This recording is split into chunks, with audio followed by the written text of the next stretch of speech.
O recente processo de eleições diretas das novas direções do Partido dos Trabalhadores em todo o Brasil foi um processo que resultou em esperança em ação.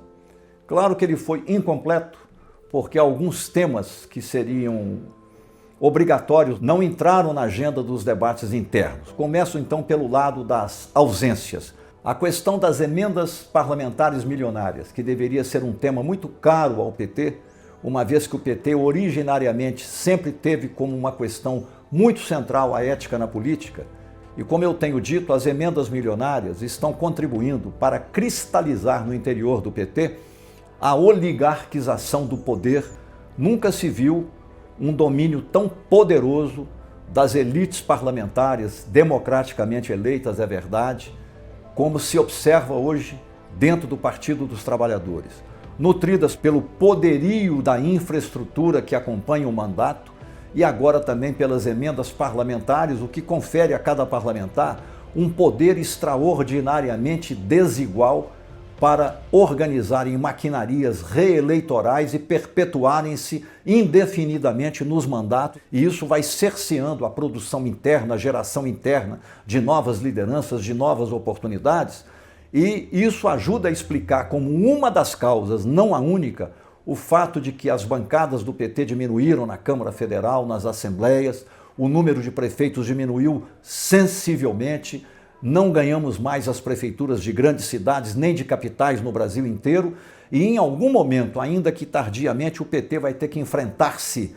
olhar cara a cara esse problema e dissolver esse poderio dentro do partido.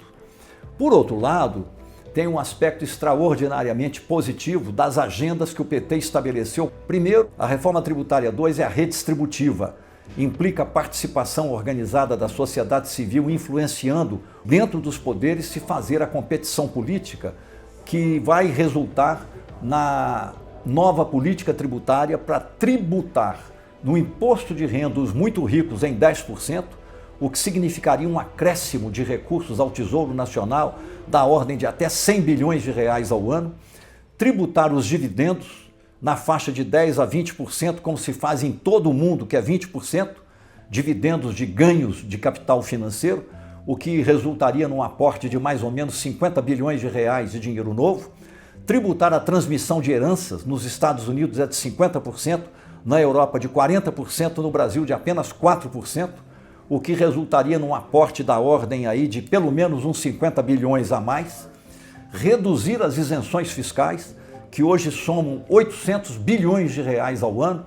Isso significaria fortalecer mais ainda o SUS, significaria ampliar as escolas em tempo integral, ampliar a rede nacional de escolas de educação profissional no modelo Cefet, dar um ganho, portanto, de elevação de produtividade, de cultura tecnológica para dinamizar ainda mais a economia brasileira, melhorar as nossas infraestruturas, dentre uma série de benefícios e zerar o déficit de saneamento básico, uma vez que hoje no Brasil somente 50% da população desfrutam em plenitude de água tratada, esgoto tratado e esgoto com tratamento final. Então, essa é a grande questão. Entrou na agenda nacional do PT também o fim da jornada 6x1 e a introdução da jornada 4x3, o que vai aumentar o nível de emprego, o nível de bem-estar social, de satisfação até psíquica dos trabalhadores brasileiros e não compromete a produtividade. Já há estudos quantitativos e comparativos mostrando que a redução da jornada de trabalho não diminui a produtividade, ainda mais em tempo de revolução tecnológica incessante. Essas bandeiras são muito importantes. É claro que o PT sempre mira a reforma política, mas a reforma política nesse momento não tem como prosperar nesse Congresso Nacional que hoje temos, que não é conservador, ele é reacionário e atrasado. Reacionário e atrasado e despossuído de ética. Então é muito difícil fazer essas mudanças.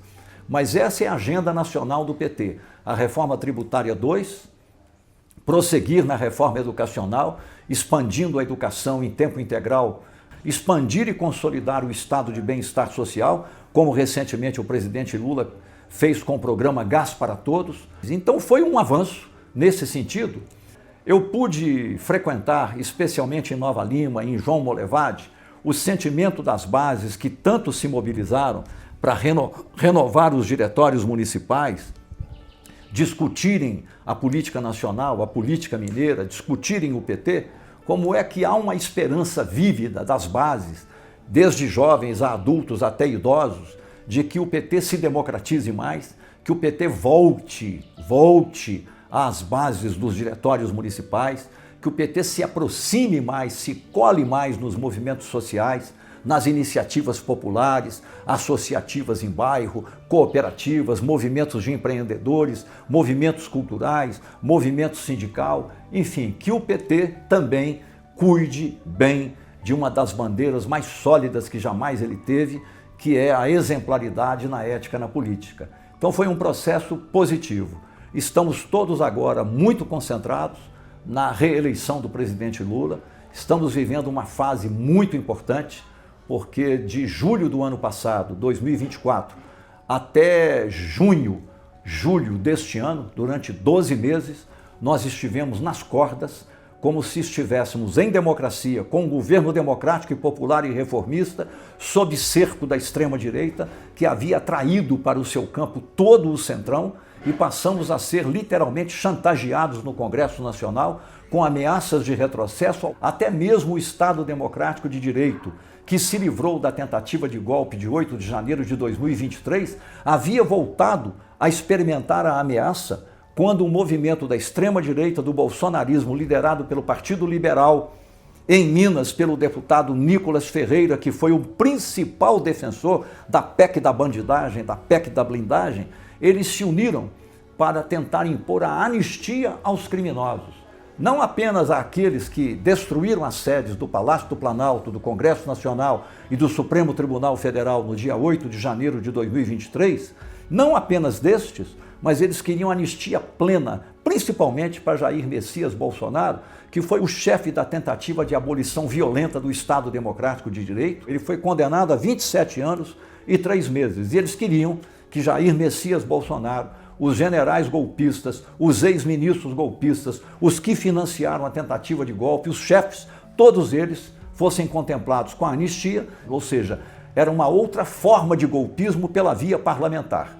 Felizmente, com a PEC da blindagem e a sociedade brasileira, que estava perplexa, um tanto desesperançada, reagiu com indignação moral e foi às ruas. As classes médias voltaram às ruas, alguns empresários foram às ruas. Em Belo Horizonte eu participei de uma passeata da Praça Raul Soares, perto do mercado, até a Praça da Estação Ferroviária, com 40 mil pessoas, com bandeira nacional. Nós tomamos a bandeira da legalidade, tomamos a bandeira da soberania nacional, da dignidade nacional, de costas ao povo brasileiro, e Nicolas Ferreira à frente desse tipo de ações neocoloniais, de subordinação, de vassalagem ao governo Donald Trump, exibindo bandeira dos Estados Unidos. O Brasil está cindido nesse cindido, mas nós temos a democracia e é o povo soberano que vai decidir pelo voto.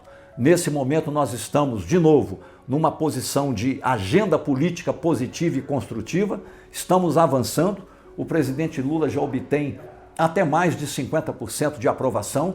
Na ONU, recentemente, ele falou, e a fala dele repercutiu em todo o mundo, visto e afirmado como o grande estadista da atualidade e o grande líder daquilo que nós podemos chamar da internacional democrática. Esse é o molde da extrema-direita brasileira, do Partido Liberal, alguns políticos do Centrão, o capital financeiro e o agronegócio. O molde deles é ter um autoritarismo no Brasil, pela via democrática, pelo voto, mas dentro da democracia, corromper a democracia por dentro, reduzindo os poderes do judiciário, do poder legislativo, da imprensa, cerceando a imprensa e movendo ataques ao próprio federalismo para concentrar poderes num governo que iria adquirindo características de uma autocracia, como Donald Trump nos Estados Unidos e como Jair Messias Bolsonaro tentou fazer. Então o modelo Bolsonaro de golpismo ruiu, que é o modelo do golpe de Estado militar. Agora a extrema-direita brasileira, com alguns apoios no Centrão, tem como modelo Trump. Portanto, o campo democrático tem que se expandir, tem que se unir, esquerdas de um modo geral, o centro, e desejamos que se forme no Brasil uma direita democrática, que seja direita com as suas bandeiras, com seus projetos, mas que seja democrática e repulse qualquer forma de golpismo ou de autoritarismo.